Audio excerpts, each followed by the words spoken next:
Yo, what is up guys, it's your boy RapTRz here. Today I'm bringing you another tips and tricks video. Today we're going to talk about 5 mistakes to avoid in Paragon. These are little things that I've picked up over the couple months of playing Paragon, or years of playing Paragon, and some big mistakes that can cost you the game, that can give you disadvantages, that can lose opportunities, and they're little things that you may not notice, but they will cost you big opportunities. So today we're gonna get into 5 mistakes you need to avoid as a player when you're playing Paragon. The first one to avoid is contesting river buffs when you have no map control. People will literally die over some max movement speed. People will die over ability damage. They will die for that black buff. Why? Because they're buffs and they're really cool, right? But there's wrong ways to do it.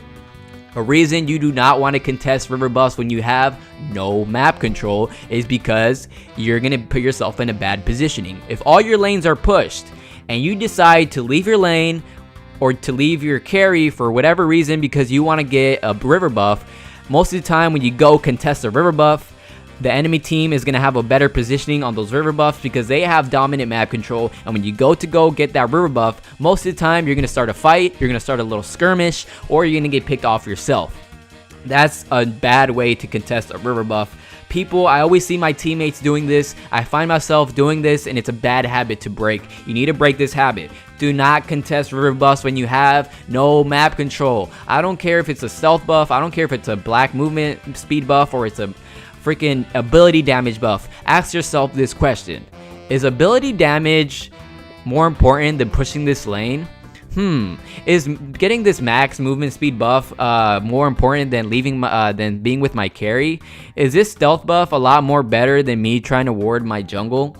Ask yourself those questions. If you say yes, then go ahead and get it. You know, you have good map control. You're like, yeah, you know, we have good map control. Our lanes are pushing. The stealth buff is up. I don't want them to get that because then they can make a play on us. But if you don't have any good map control, and if you go to contest the buff, most of the time you're going to get picked off and you're going to give yourself a bigger disadvantage. And if the enemy team is smart enough and you have a bad habit of contesting river buffs, it's just a habit. You know, you go, river buff is up, okay, let's go. Another river buff is up, okay, you go. By the time you know it, the enemy team is going to pick up on that. They're going to be like, okay, Quang is always on these river buffs. You know, Countess, she's always getting these freaking river buffs every time. No matter what, she's always here.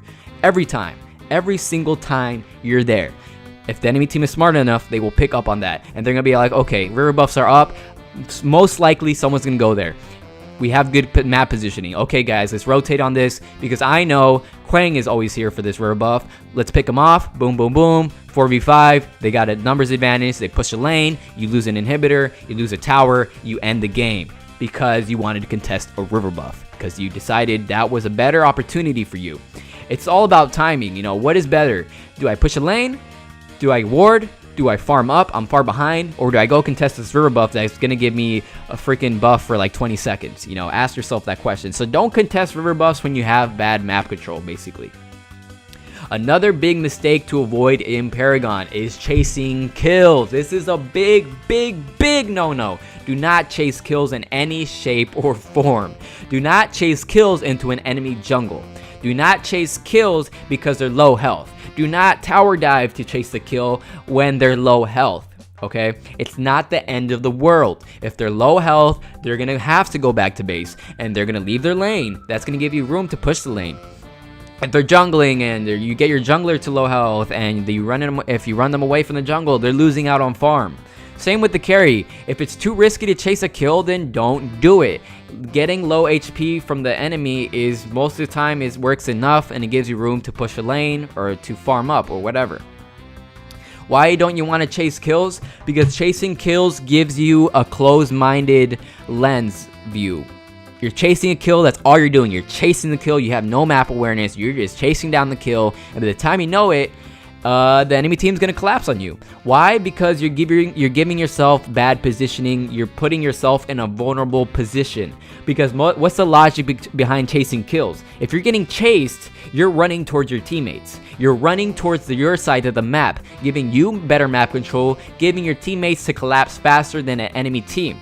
Now put yourself behind the guy who's chasing the kill. You're chasing the kill into the enemy territory. What's most likely going to happen? The enemy team is going to collapse faster than your team, because most of the time it starts on a one-on-one situation. It's you and the enemy team. The enemy team, he's going to run towards his teammates, and the common logic is their teammates are going to get there faster than yours, and you're going to get picked off, and you're going to give yourself a disadvantage in the numbers departments in a 4v5, and now you have a disadvantage. So never chase kills. The only way to chase a kill is when you got a couple enemies out of the map, and when you have your teammate around you, you have good map control, you have good vision of where everybody is, and maybe you could secure that kill and chase them down to get more people off the map. That's like the only time you want to chase kills, but never chase kills, guys. There's no reason to chase kills. Never chase kills, because most of the time, 99% of the time, it's not going to end in your favor. Never chase kills. The only time to chase kills is when you got vision on the whole enemy team, you got a couple enemies off the field, and you got your teammates in a close proximity. Then maybe you could chase a kill. That's the only situation I find myself chasing kills, and that's the only situation you want to go by. Another mistake you want to avoid in Paragon is being blindsided by cards and CXP farm from the enemy team. Check cards, guys. You need to check the cards. If you're going against an enemy team and you have no idea what they're building, you have no idea how far they are in farm, you're gonna get blinded by the simple fact of how they're building shit. You know, if you're gonna go against a Quang and you see he's in a bad positioning, and you go in on Quang, and you start losing the fight, and you die. And then you're like, what the fuck? How did I die? I was in a dominant position. And then you go check Quang's CXP, and you're like, wow, he has 40 CXP, and I had 20. No wonder I lost the fight, you know? So you need to be checking cards, you need to be checking farm. That's a mistake that I had to pick up on. Eventually, over time of playing Paragon, I got into the habit of checking cards. Over time, you know, the early game starts, it starts to turn into the mid game. Okay, who's building what are they doing, what's their build? Is he building tanky? Is he building damage? Is he building lifesteal? Does he have a blink charm?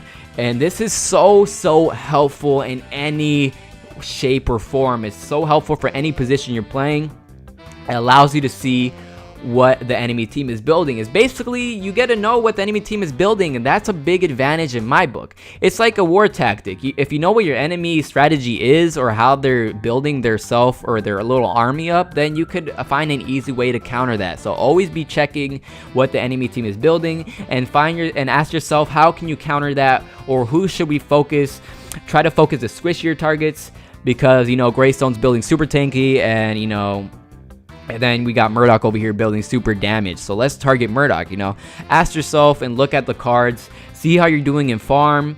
And, you know, if you see those picks that you potentially can get, ask yourself, do I have enough CXP to be able to take on that, you know, that person, you know. So always be checking CXP, be checking builds, be checking what cards are they running. You know, for example, I'm an Aurora main. I always check, do they have Hunter's Gal? Do they have Purity Sensor? Do they have a Blink Charm? Okay, she doesn't have Purity Sensor. I'm gonna go in on her. I'm gonna ult her as soon as I can. Oh, she has Purity Sensor. Okay, I'm gonna wait till I get that opportunity to use her, catch her off guard, root her down, and then use my ultimate. Does she have a Blink Charm? If I go in and engage on her, is she gonna preemptively use my Blink Charm as soon as I use his ability? You know, oh, he has Honor of the Pure.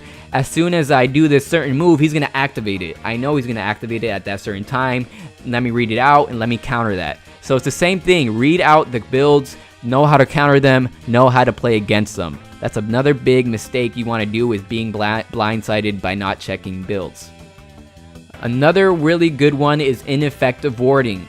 First of all, your whole team should have wards. Yes, your whole team, the support, the carry, the jungler, the mid laner, the off laner should all have wards, okay?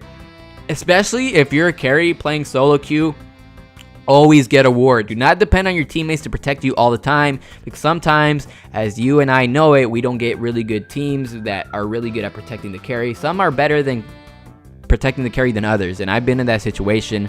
So always carry a ward if you're playing carry solo queue. I always recommend it. Rely on yourself to keep yourself alive, okay? Because if you're trying to farm in lane and you don't have a ward, then you can put your own ward. You know, you're a carry, you got a ward, and you're set. You're free to farm safely. Now, if you're duo queuing and you have a friendly person with you on voice chat and he's a support and he's running wards, then maybe you have an excuse to not run a ward and you can go out full damage with your build. But most of the time, if you're playing solo queue carry a ward. I always recommend it.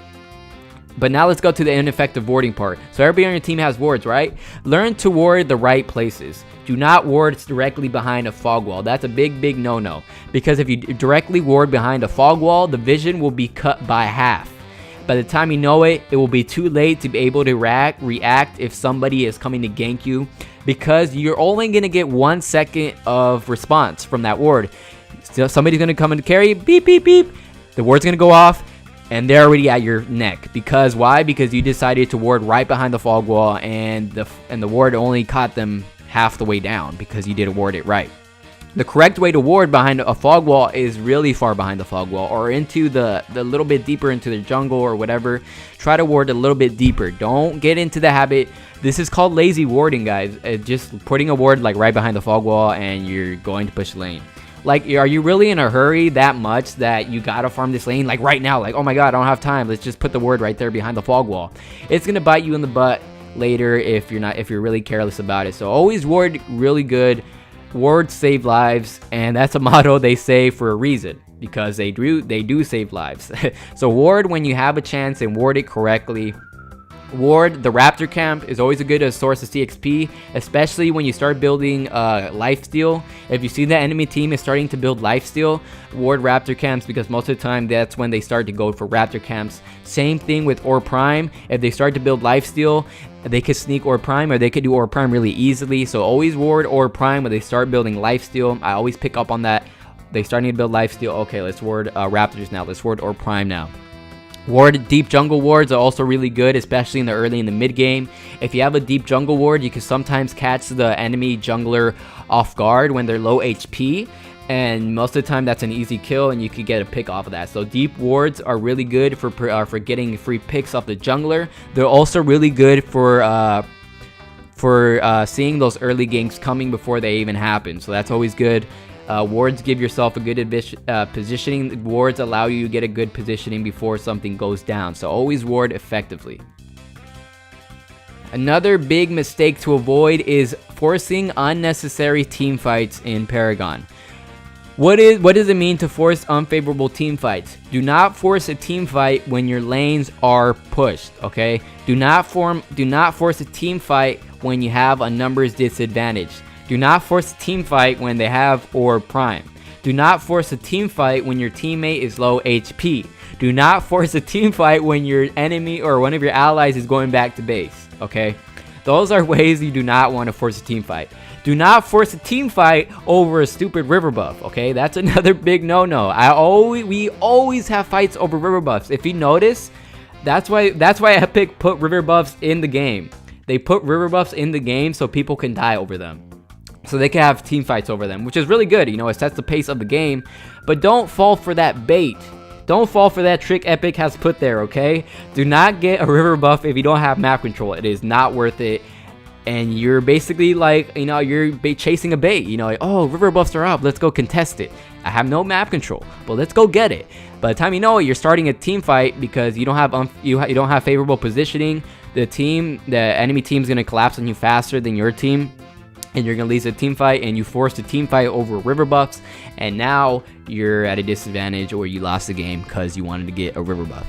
So same thing, don't force team fights when you don't have to. You know, if your lanes are not pushed, don't force a team fight. What comes from winning a team fight is getting to have the opportunity, that window to push a lane. You know, you want to force team fights when you have map control, when you have Or Prime, when you have a pick. When you have maybe a stealth buff, you can initiate a pick on somebody. That's also a good way to force a team fight. When you have Or Prime, obviously, you want to force a team fight. It's basically the opposite of when you do not want to force a team fight. You know, if you don't have map control, if you don't have health, or your allies are backing. Same thing, if you're trying to contest Or Prime and you're low health and the enemy team starts to rotate on you, do not engage, just retreat. The last thing you want to do is try to force a team fight at or prime when 2 of your allies are low health from doing prime, and now you lost the team fight and now they got prime. Same thing when you're doing raptors. If you're doing a raptor camp and the enemy's team rotates on you, don't engage, run away, because most of the time your allies are going to be low health. You know, you're doing raptors and you're low health, you know. So don't force a team fight when you're doing crucial camps like or prime or raptors and you're low HP. Do not engage, retreat. It's always a good idea, because you're gonna have a disadvantage if you do fight that. So anyways, guys, I hope you guys enjoyed the video. I hope it gives you some little insight and it helped you pick up on little things that you did not notice in your game style or your gameplay, because I didn't notice these little things until I actually picked up on them and I noticed the impact behind my actions and the mistakes that I need to work on. So those are the 5 mistakes I found are really crucial. They may be little to you, but they're really, really impactful in the game. So what are the 5 mistakes we went over? Contesting river buffs when you don't have good map control, because most of the time it'll end in a pick because you have unfavorable positioning. Chasing kills gives you bad positioning as well. Don't chase kills. Ineffective warding is really bad. It doesn't give you good positioning. And it doesn't allow you to react to get in a better position before something happens. Being blindsided, not checking builds or how you're doing in farm with other players, and knowing what cards and how to counter certain builds or cards is another mistake you need to avoid, and you need to start checking builds, you know, seeing how to counter that. Forcing unnecessary team fights, another big mistake that you do not want to commit, because it will give you numbers disadvantage. You know, force an unfavorable team fight, and most of the time because you have bad positioning or whatnot. So basically all this kind of correlates to positioning, you know, kind of. And that's the big idea behind Paragon and the meta, is having good positioning, because you don't want to get caught out of position, especially in Monolith, because that's a really big deal in Monolith. It's always positioning, and these 5 mistakes give you bad positioning. You know, most of them do. But anyways, guys, it's your boy RapTRz. I hope you guys enjoyed the video. If you did, please like and subscribe. You know, I appreciate every view as well. It really means a lot to help me grow as a smaller channel here in the Paragon community. But anyways, it's your boy RapTRz, and I'll see you on Paragon.